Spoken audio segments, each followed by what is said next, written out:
From about the age of 8 to the age of 12, and despite my mother's best efforts, I was totally into comic books.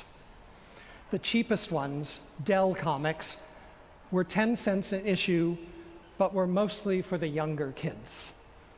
The most expensive ones, Classic Comics, were 15 cents and gave you comic book-ized versions of Robinson Crusoe or the Three Musketeers.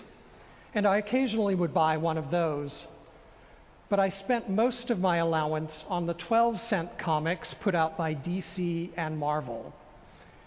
I sometimes bought a DC comic, but 99% of my comic book money went to buying Marvel comics.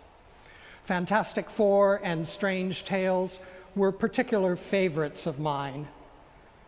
As I remember, new issues came out monthly, and I was right there at the drugstore the moment they were put out in the revolving racks for sale. The drugstore on the corner next to the Presbyterian church where I went to Sunday school put them out on Sunday, one day before all the other drugstores, which probably explains why I never missed Sunday school.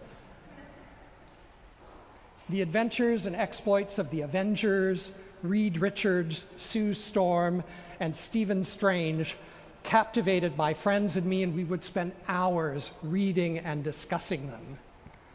The issues we got the most excited about were the origin stories, where we would find out how Dr. Strange became Dr. Strange and how the Fantastic Four got their powers. So I immediately recognized today's reading from Exodus as an origin story. On today's bulletin, you can see a lovely rendering of the finding of Moses taken from the Golden Haggadah, which is basically a 14th century Sephardic comic book celebrating the exploits and achievements of many of the Hebrew superheroes that appear in the Torah, the first 5 books of the Bible, which were attributed to Moses himself. I've heard the story of finding Moses in the bulrushes on the banks of the Nile pretty much my entire life. But it wasn't until last week when I saw this Golden Haggadah illustration that I realized that all the movers and shakers in this origin story are women.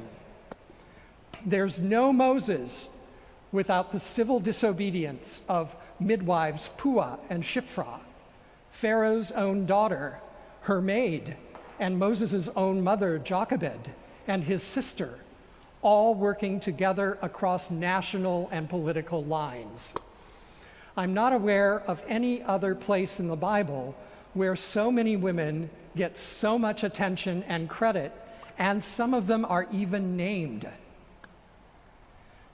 You might suppose that a comic book origin story would be found in issue number 1, but you would be wrong, especially with the Marvel superheroes.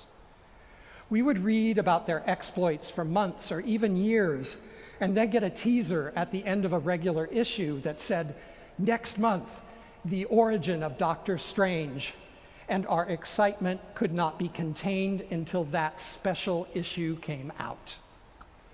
And that's kind of where we find Jesus and the disciples in today's gospel reading.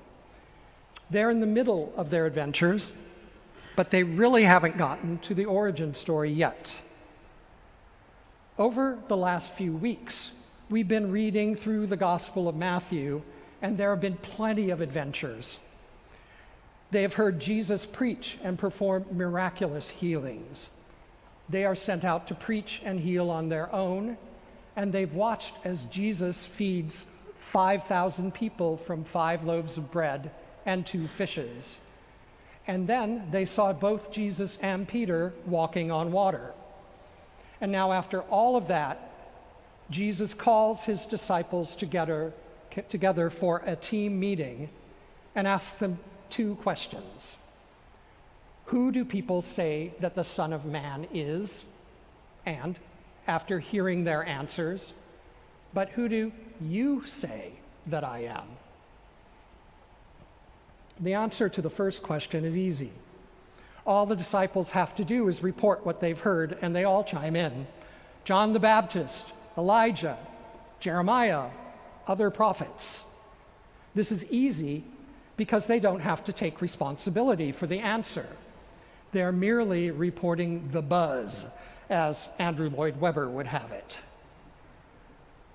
It's not in the gospel, but I like to imagine an awkward, don't everybody jump in at once pause after Jesus asks, "But who do you say that I am?"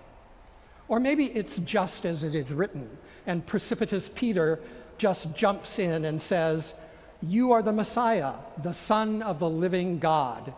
And Jesus responds, "Blessed are you, Simon, son of Jonah." And then he tells Peter, along with the other disciples, to keep this under their hats. The question, "But who do you say that I am?" echoes down through the ages and lands right here with us today. The good news is that there are many places we can go for the answer. The bad news is there are many places you can go for the answer. In our creeds, we say we believe in Jesus, that he was conceived by the Holy Spirit and the Virgin Mary, suffered under Pontius Pilate, was crucified, died, and buried. He rose on the third day, ascended to heaven, sits on God's right hand, and will come again to judge the living and the dead. In our baptismal covenant, we agree to proclaim Jesus by word and example, and to serve him in all persons, loving our neighbors as ourselves. At my ordination as a deacon, I promise to look for Christ in all others, to do my best to pattern my life on the teachings of Christ, and since Christ was a servant, so should I, as a deacon, be a servant. But in order to do that, I should have some idea of who Jesus is. I think the collect from last week provides a helpful framework for thinking about this question. It starts, "You have given your only Son to be for us a sacrifice for sin, and also an example of a godly life." So Jesus, through his crucifixion, resurrection, and ascension, has redeemed us from sin, and also through the example of his ministry on earth, has given us a blueprint for how we are to behave during our time on earth. Over the years, I've heard many sermons that touch either directly or tangentially on the question of, "But who do you think that I am?" I once heard Bishop Barbara Harris, whose statue graces our facade, open her sermon with another question. Would you believe in Jesus if he had not been crucified and risen from the dead? Talk about a long, awkward pause. Then she answered her own question. Why not? The disciples did. And then she added, that was a trick question. In another sermon, the Reverend Warner Trainum concluded that Jesus was God's idea of what a human being should be. I don't know, but I think that Bishop Harris and Father Trainum were preaching down that path as a sort of corrective to focusing purely on Jesus' sacrifice for sin and ignoring his earthly ministry. As last week's collect goes on to ask, give us grace to receive thankfully the fruits of his redeeming work and to follow daily in the blessed steps of his most holy life. It harkens back to that team meeting with the disciples. The easy question, who do you say that I am? And the hard question, but who do you say that I am? It's easy, almost cliche, to say, I believe in Jesus because he died for our sins, period, full stop. If it doesn't go any farther than that, I would pose the hard question differently and less gracefully than Jesus did. And my clergy colleague, Father Tom Callard, once preached a sermon entitled, "Jesus is not your boyfriend." And I could probably fill the rest of my time with you today with a list of who or what I think Jesus is not. Jesus is not American, nor is he of any nationality other than a resident of first century Roman Palestine. Jesus is not a white Anglo-Saxon Protestant. He, in fact, was born, lived, and died a Jew, and he probably didn't have blue eyes and flowing, long chestnut hair. Jesus was not a capitalist, a socialist, or a Marxist, and on and on and on. The hard question is not, but who do you think that I am? It's even harder than that. It's, but who do you say that I am? And that's the question that implicates each and every one of us today. As with Jesus and the disciples, saying what you think out loud requires taking responsibility for what you think. You're going public with what you think. That's why only Peter was brave or foolhardy enough to open his mouth. There is a statement misattributed to St. Francis that says, "Preach the gospel at all times. Use words if necessary." And an actual writing in the Rule of St. Francis, all Franciscan brothers should preach by their deeds. I think these expand the definition of say a little bit. We say who Jesus is by what we do in his name. At St. James, we say who Jesus is through our food pantry and feeding programs. We say who Jesus is in our school. We say who Jesus is by who we are as a community. Anglos, Latinos, Koreans, Africans, and if I left anybody out, I'm sorry, all worshiping together.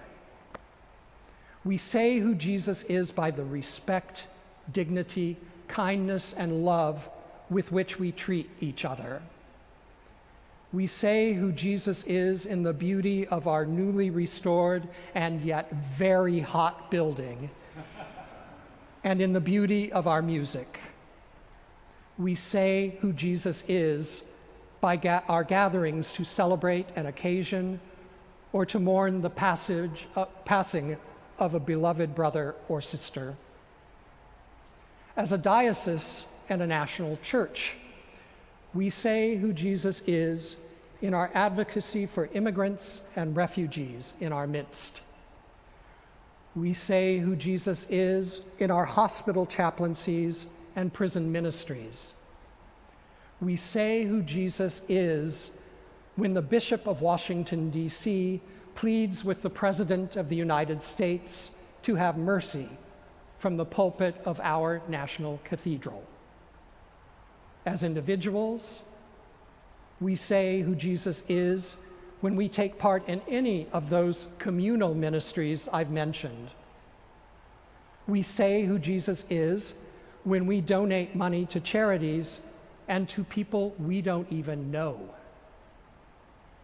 We say who Jesus is when we sit with a friend who is having a difficult time. We say who Jesus is when we laugh and share meals together. Sometimes we say who Jesus is when our hearts break and we weep. Jesus willingly sacrificed himself to redeem us all from sin and death. As Christians, as Episcopalians, that's one thing we must believe. There is no way as human beings that we can ever repay that. And by the grace of God, in Jesus, we're not required to.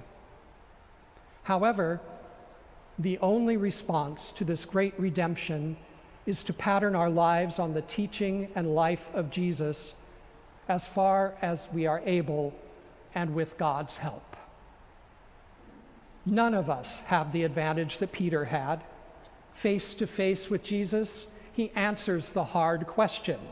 You are the Messiah, the Son of the living God.